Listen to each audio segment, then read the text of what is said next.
आज उपोषण स्थगित करताय पाटील. नाही काय करणार पण मी असं काय करू मग इथं चालन लावून काय पडून उपयोग आहे? काय उपयोग नाही त्यात महिनाभर पडून राहिलं तर काय यार म्हणजे वेळ काढू पण आहे मग निवडणूक जवळ आली आणि मी चालन लावून झोपून राहू किती मूर्ख आहे मग मी.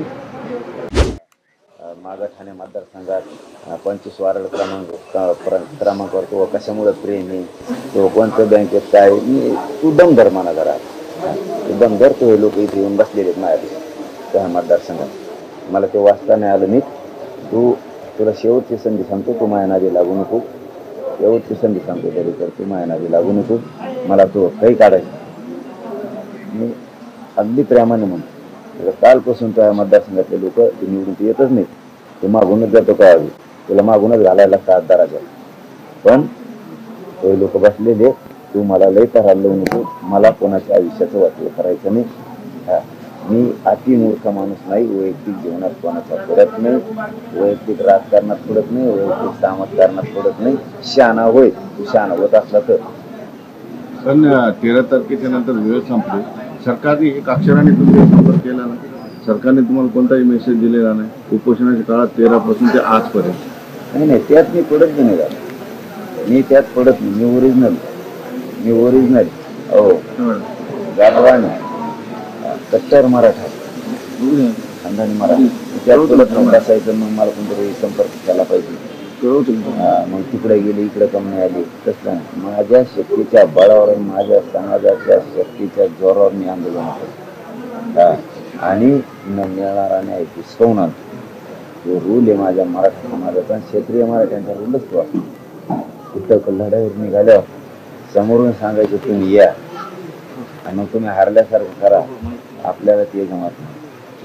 सरळ निघतो सरळ सगळ्या मंत्र्यांना मंत्री कळाले नाही तर त्याचं खरं कारण मला जे वाटलं ते सांगतो एकाला वेळेला तोंड नाही सगळे याचे संपले सगळ्यांना माझ्या मराठ्यांनी वेळ दिला मग जाऊन तिथं करावं काय आता बोलू काय फक्त हे उपोषण मला समाजाने क्लिअर करून द्यायला पाहिजे होतं मग सरकारला कळालं असतं काय कचका असतो राज्य कशाला म्हणतात राज्यातला मराठा कशाला म्हणतात आणि आपण सत्तेत असून काय उपयोग हे पश्चाताप इतका आला असताना ते यांनी मला सलाईन जबरदस्ती लावायला नाही आणि मी पुढे मला करून द्यावं मी करायला तयार आहे पण बिना सलाईन लावून मी इथं पडून राहून नाही शकतो कारण मला माहिती आहे सलाईन लावल्यावर काहीच होत नाही माझं काहीच अर्थ नाही त्या सलाईन लावून शोषण करणं म्हणजे उगा ती वेळ काढूपणा आहे मग तो आणि वेळ व्हायला घालणे तेवढ्या वेळेत तर माझा इकडं जवळपास 25% महाराष्ट्राला येणार आहे लोक विधानसभेच्या तयारी आता दरेकर खरेकर सगळे वठणीला आणतो आता त्याच्यासाठी नागपूर बी आणतो वठणीला मला त्यांना एक गप बसायचं ना तर त्यासाठी सगळे वठणीला आणतो मी थांब मला तो ह्या बोलण्यामुळे तुझ्या तू मागून तुला मागूनच घालायला लागतं का आधी पुढून तर येतच नाही तू तुला मागूनच घालायला लागतं का पण बाकीचे जे ओरिजिनल निवडून येतात ना तो ह्यामुळे त्यांना इतका फटका बसणार आहे म्हणा बाळा ते फक्त बघ माझ्या ते फक्त माझ्या बघ तू नाही दम खायचा सगळं भाजपचं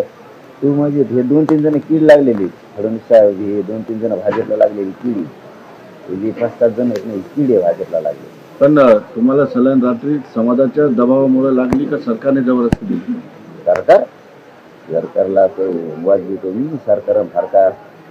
माझा समाज ऐकत माझा समाज रडायला लागला मोठं तुमचं होतं नाही ते मला नव्हतं मी बांधव कारण मला रात्री जास्तीचं नव्हतं समजत मला जे वाटतं ते मी खरं बोलतो मला जास्तीचं समजत नव्हतं मी फक्त आरडत होतो ते मला लावून आहे पण मला इतकं पॅक केलेलं होतं की मी कसलीच हालचाल करू शकू नाही. सरकारच्या चप्पर बी नाही आपल्याला बरंच सलाईन लावायचं शेवटी समाजाला वाटतं तुम्ही पाहिजेत तुम्ही असाल तर ते 4 महिने लेट मिळेल तर तुम्ही देता आरक्षण आणि तुम्ही असल्यावर समाजाला दिशा मिळेल तुम्ही असल्यावर सरकार बी धोरणाला लागेल आणि तुम्ही असल्यावर समाज बी एकजूट राहील नाही तर सगळे तयारा बाहेर होत त्यामुळे तुम्ही पाहिजे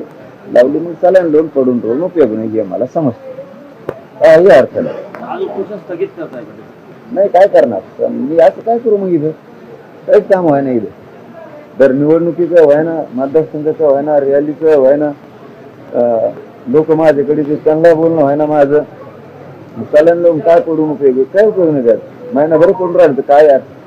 म्हणजे वेळ काढूपणा आहे मग मी म्हणजे माया मनाला असं समजा तुम्ही ती वेळ काढूपणा आहे म्हणजे आता निवडणूक जवळ आली आणि मी सलाईन लावून झोपून राहू किती मूर्ख आहे मग मी मराठा बिना कलांचं करतो, मग हो दे टक्कर समाज सरकारची नाही, मग टक्कर खेळायला तयार आहे मी. मला वेगळेपणाचा उपोषण असो आंदोलन असो नाही आवडत, वेगळापणा मी नाही करू. प्रसाद लाड असे म्हणाले की मनोज जरांगे पाटील भरकटलेले आहेत. प्रसाद लाड, मनोज जरांगे तुम्ही उपोषण लवकरच संपवावं आणि तुमच्या मागण्याचा अट्टहास राजकीय प्रेरित आहे. महाविकास आघाडी सत्तेत आली तरी तुमची मागणी पूर्ण होऊ शकत नाही. गप्प बसायचं राव. देवेंद्र फडणवीसची पूर्वी वाटा हात केल्याशिवाय भाजपची गाडी लावल्याशिवाय ते गप्प बसायचं नाही. या लाडाला त्या दरेकरला यांना माहित नाही महाराष्ट्रात मराठीशिवाय काही खरं नाही, आणि ती जितकं बोलते तितका मराठा समाज मायाकडून व्हायला लागला. महाराष्ट्रातील सर्व बातम्यांचे विश्वासार्ह व्यासपीठ, सकाळच्या सर्व सोशल मीडिया प्लॅटफॉर्मला लाईक, फॉलो आणि सबस्क्राईब करा. तसंच सर्व नोटिफिकेशनसाठी बेल आयकॉन प्रेस करायला विसरू नका.